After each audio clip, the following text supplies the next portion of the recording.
In this video, I'm going to show you guys how to solve the Polaris cube. And make sure you already know how to solve a cube because that's a major step to solving the Polaris cube. So I'll quickly show you how, if you don't know how to turn it, then what you can do is twist all the corners 45 degrees, or well, it's not really 45 degrees, but halfway, like from a full turn, just halfway like that. Twist all the corners like that, and then you can move the pieces diagonally like this. So it looks scary at first, but it's a super easy puzzle. And if you know how to solve a cube, which is also a super easy puzzle, then that's just the first step. So there's a lot of different methods out there. I use a different method than most people use, but you can just build a layer, and also the corners, it doesn't really matter like what direction the corner is facing as long as it's in the right spot, because you can twist the corners in Polaris cube, making it a lot easier. So whatever method you use for solving Polaris cube, square cube, any method for solving a cube will solve the first step on Polaris cube. And if you just twist all the corners back, you can see it's just pretty much looked like we solved this cube with some extra pieces. Now, at first, it may seem kind of tricky, but there is a super easy way to solve it. This step is super intuitive, and it's kind of hard to explain exactly how intuitive it is, but I'll show you a quick example of how easy this is.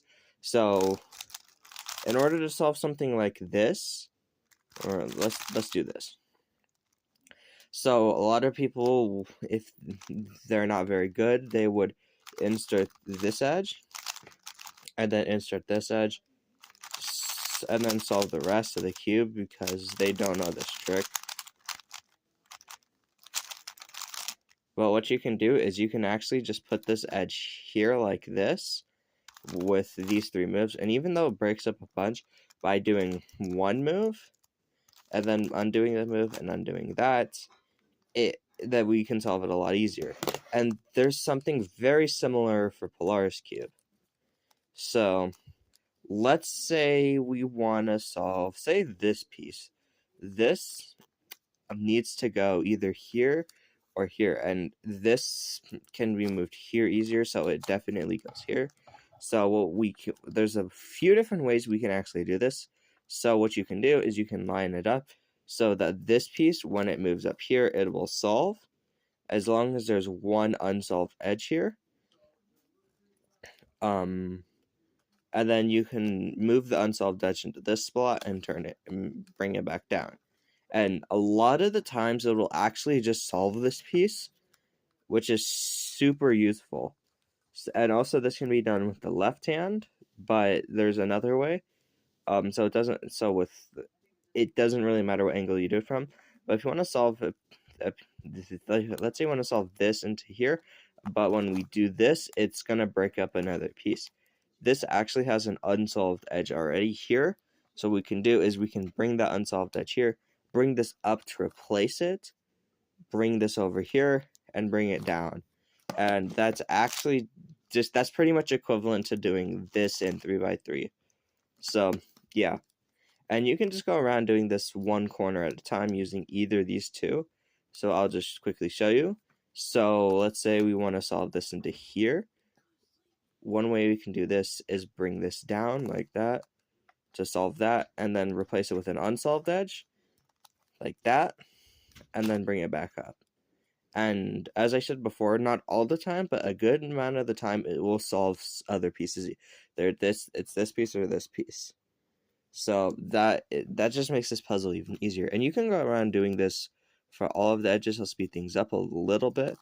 So for this case, we could just bring this down like that, move it over, and like that. There are a couple times where you will be forced to break the rule of only replacing with unsolved edges, as fewer and fewer pieces to become open. So I'll go ahead and show you what I mean in a moment. Okay, this is a pretty good example. So we have these two pieces that need to be solved in this piece. And this can be quite confusing, but there's a super easy way to do this. So first of all, we want to pick which one we want to solve. I'll go ahead and solve this corner next. And that needs this edge. So what we can do is we can do the same thing as we did before. The only thing is it's going to break up one of the edges, one of the corners. And then when we find the last corner that needs to be solved, and then do this. And then we can just solve this into here like that. And that just happens to have solved all the corners. Now, this is... So I hope this helped. So once you're done...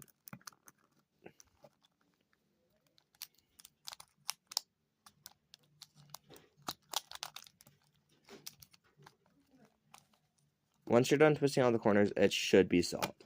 And also, if you want to do timed solves, then I'm pretty sure it's fine to have all the corners twisted before doing the solve. That's what I've done, and several other people that have former world records have also done this. There are a few people, like the one the world record was still in like the 3 minutes, that they would go from cube shape and they would just twist all the corners like that. But I'm pretty sure we have all agreed that it doesn't really matter. And then all you have to do is just make sure it's mostly in the cube shape. It's fine if it's jumbled up a little bit, but if it's something like this, that would be a +2, which I got in a former world record. Anyway, that's it for today, guys. See you guys in the next one.